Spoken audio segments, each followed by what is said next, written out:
everyone. In today's how-to video, we're going to be going over how to change out your Glock sights. It really doesn't matter if you're doing fiber optics, night sights, competition sights, whatever the setup is, the procedure is going to be the same. So without further ado, here's how it's done. So we've moved into the garage, and here's just kind of a quick list of the things that we're going to need for this. A vise of some sort or some other clamping device where you can go ahead and kind of hit these with a punch. Obviously punches. This is a Brownells punch set that I've gotten a lot of use out over the years. We have some brass ones, as well as aluminum and a polymer. We'll get into that more coming up in the review. And then a Glock front sight tool or the appropriate hex wrench if you already have that. Obviously you need your sights, some blue Loctite, some tape, and a couple pieces of wood or cardboard. We're going to show you what that's for up next. Once we got all the tools out, I go ahead and take those wood pieces that I talked about earlier. We're just going to tape them to the inside of the vise. And the reason that we're going to do that is those vise jaws are pretty rough. Definitely not meant for general kind of gunsmithing purposes, and they definitely will mar up your finish if you go ahead and clamp your slide down with that. So just go ahead and tape them on there. I'm using masking tape. I can imagine you could use just about any kind of tape and it would be just fine. But we're going to tape those suckers down and then get on to removing the sights that are already on there. This gun right here is very old. It's an older Glock, so it has the actual pressed-in polymer front sight. The newer ones are going to have the hex screw in the front, but so if you have an older one, you're just going to go ahead and pull it out with a pair of pliers. If you have the hex screw, you're going to go ahead and unscrew it. As you can see there, it is simply just a piece of polymer that is pressed in. So, got that one out. And next we're going to go ahead and drift out the rear. Go ahead and put it here in the vise.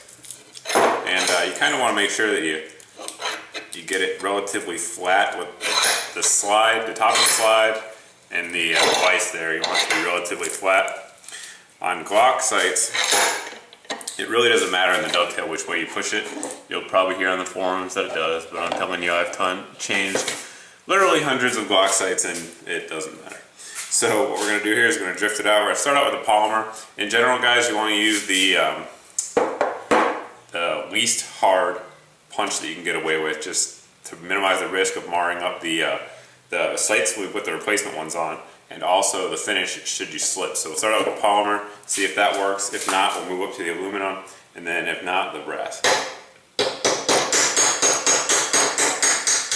And as you saw there, the polymer one works just fine. Next up, we'll go ahead and clean these, clean the old slide out where the sights were. Now we're going to go ahead and clean that rear dovetail out. We just got some rubbing alcohol here and a Q-tip. Very, very simple. And there's a lot of things you can really use to do this. Any of them will work just fine. Most common cleaners are fine. Just make sure they're not going to be something that are going to ruin your finish. But basically all that gun oil and stuff from over the years, a lot of that stuff is in there, as you guys can see. So you just want to go ahead and clean it out. Let that dry so that way it's completely dry when you go ahead and get ready to put in your aftermarket sights. The slide's all dried up. We're going to go ahead and put the aftermarket sight on. The one we're using here today is going to be the True Glow fiber optics. What you want to do first is just go ahead and test fit it, see how far that will actually fit in the dovetail.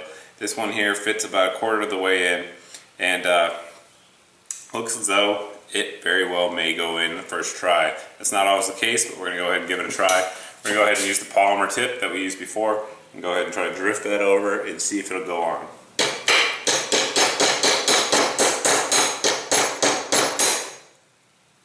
We got a little resistance there.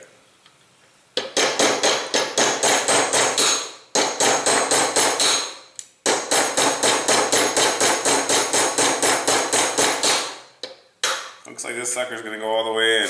That's not the norm, as I already mentioned. If it goes in with the polymer or even the aluminum, generally it's pretty well fitted. You don't really need to do any sort of fitting.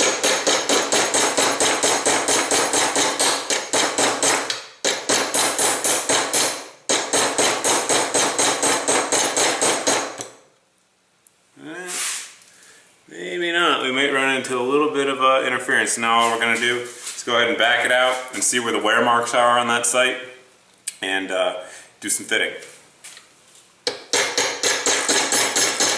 There you have the bottom of the sight. You can kind of see where the sight needs to be filed down a little bit on the bottom, maybe a little bit on the sides. So what we're going to do here is use your common triangle file. Now, there are a lot of specific dovetail angled files out there, but I wanted to make this as general as possible and just go ahead and use your common triangle file.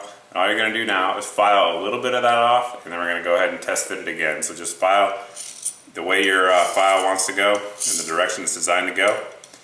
And just a little bit at a time, guys. You can always go ahead and take more off, but you can't put more on. So you just want to remember that as you're going ahead and removing the material here.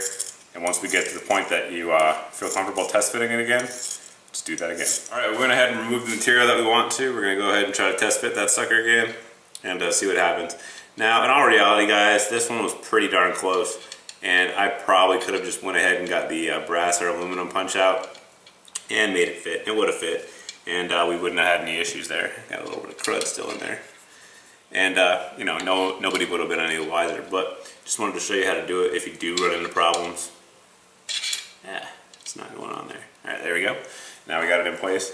We'll try the polymer this time. If not, we may actually move up to the aluminum because, like I said, it was very, very close. And in reality, I may have actually just put that on with the aluminum the first time, but I just wanted to show you guys that you can fit it and how to fit it. Because you really don't want to what you really don't want to do is force these on there, mar the slide up.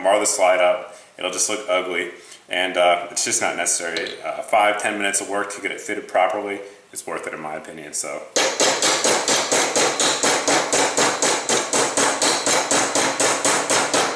Alright, we're almost there. We're going to go ahead and tap it in there with the aluminum, because like I said, that sucker was really close before.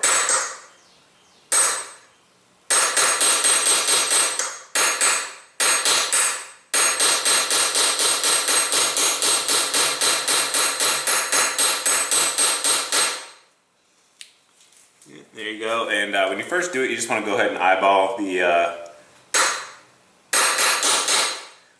site, make sure it's lined up. I do go ahead and use a micrometer next and go ahead and measure it, just because I'm a little bit detail oriented like that, but generally speaking, you can just eyeball it and it'll be close enough. But that's the rear sight. Up next, we'll do the front. Time for the front sight. Here's the sight itself. I turn it upside down and go ahead and put a little bit of blue Loctite right in that where the thread's going to go in the sight, and not on the screw. That's personal preference. You really could do it either way. It probably doesn't matter. We're going to go ahead and take the sight, turn it over, line it up on the slide where it's going to go, and go ahead and press it in there so it is good and tight on there.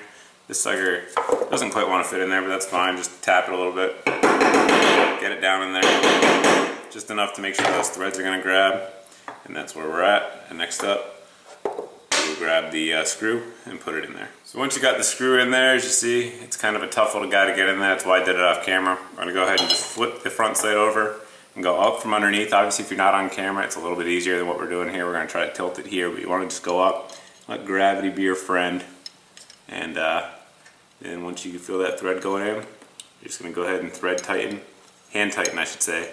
Get that thread all the way in there, and really, you don't want to use any tools for this, guys. Just tighten it down as much as you can by hand, and that's it. You want to let that sit. Since you're using Loctite, go ahead and let it sit for at least 24 hours.